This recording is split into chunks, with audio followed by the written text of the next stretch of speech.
Thank you, Ken Corlett. Taoiseach, I'm asking you this morning, as it happens on International Women's Day, for a commitment from this government to bring forward legislation, and I would say it needs to be emergency legislation, to ensure that records and all relevant documents relating to Magdalen laundries and residents of those institutions be preserved and protected, and that it would be a criminal offence to alter, destroy or dispose of any of these documents. Now, there is, of course, an ongoing context to this, but the reason I raised this issue this morning specifically is related to the launch of a book yesterday entitled A Dublin Magdalen Laundry, Donnybrook and Church State Power in Ireland. It was edited by Mark Cohn, Catherine O'Donnell and Dr. Maeve O'Rourke. Now, the specific issue relates to the fact that following a decision by the Information Commissioner on appeal to allow a Magdalen survivor access archives under FOI, Dr. Maeve O'Rourke requested all records relating to Donnybrook Magdalen Laundry be made available under FOI. The response from the Office of the Taoiseach was that searching through the archive for certain records would be so expensive it could not be countenanced under FOI, and that the editors make individual requests to various government departments who originally gave their records to the Interdepartmental Committee to establish the facts of state involvement with the Magdalen laundries. All except one of the FOI requests were refused. The excuses were as long as your arm. So, how did the editors of this book get access to all of this important information? It was by chance, Taoiseach. I don't have time to go through it, but it took extraordinary dedication and commitment and an element of luck to source it.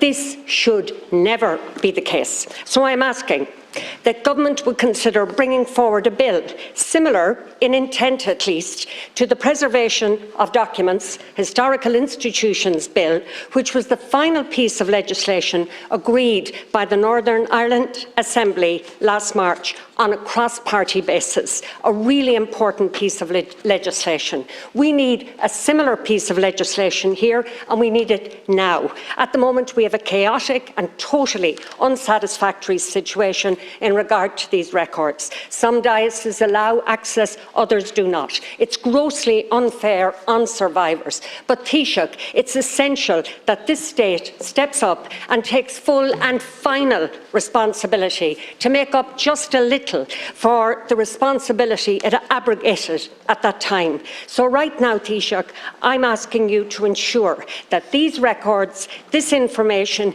is preserved, and that it would be a criminal offence for any person or institution to seek to destroy or dispose of this information. Taoiseach. Thanks, Deputy, for raising this important issue, and we are giving consideration to further legislation in this area, although it won't be emergency legislation. And we do have the National Archives Act already, and there are already offences with regard to destruction of public documents, but I appreciate that doesn't apply beyond the state sector. My understanding with that particular archive is that it isn't held in the Department of Taoiseach anymore, hasn't been for some time. That's perhaps why people were wrongly given the runaround when it came to FOI, but it is held by the Department of Children, Disability, Youth and Equality at the moment.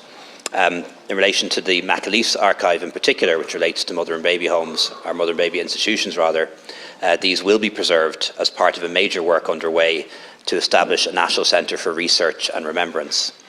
Last March, Government approved a plan for a National Centre for Research and Remembrance, which will be located on the site of the former Magdalen Laundry on Sean McDermott Street in Dublin 1. The centre will stand as a site of conscience and will be a national memorial to honour equally all those who are resident in industrial schools, reformatories, Magdalen laundries, mother and baby institutions, and indeed all institutions. And it is shocking when you think back on it, that back in the 90s, 50s and 60s, more than 10% of the population was living in some form of institution or another.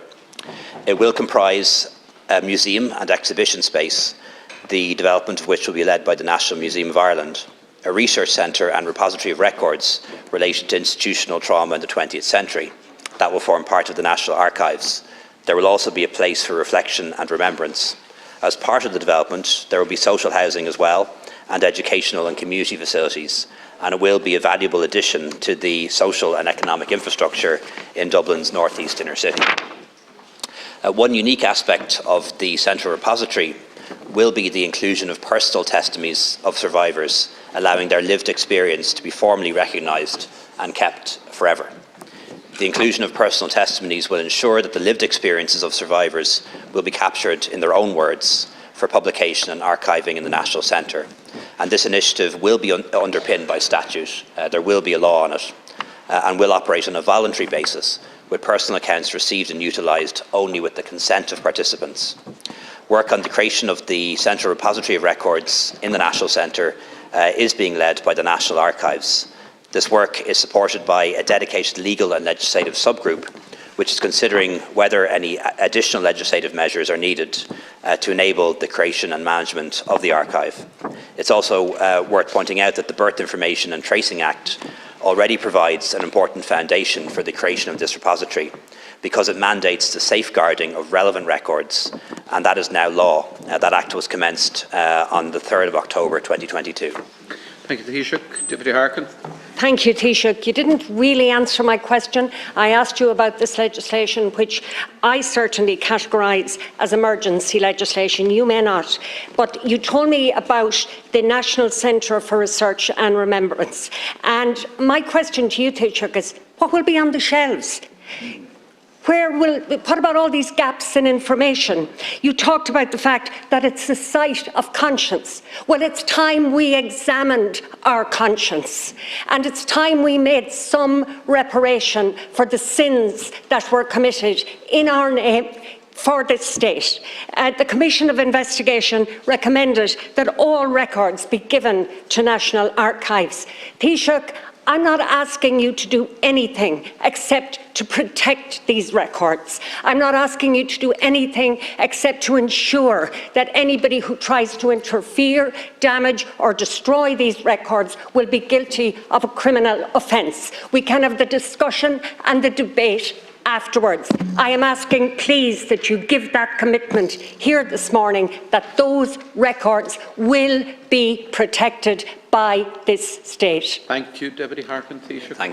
Thanks, Deputy.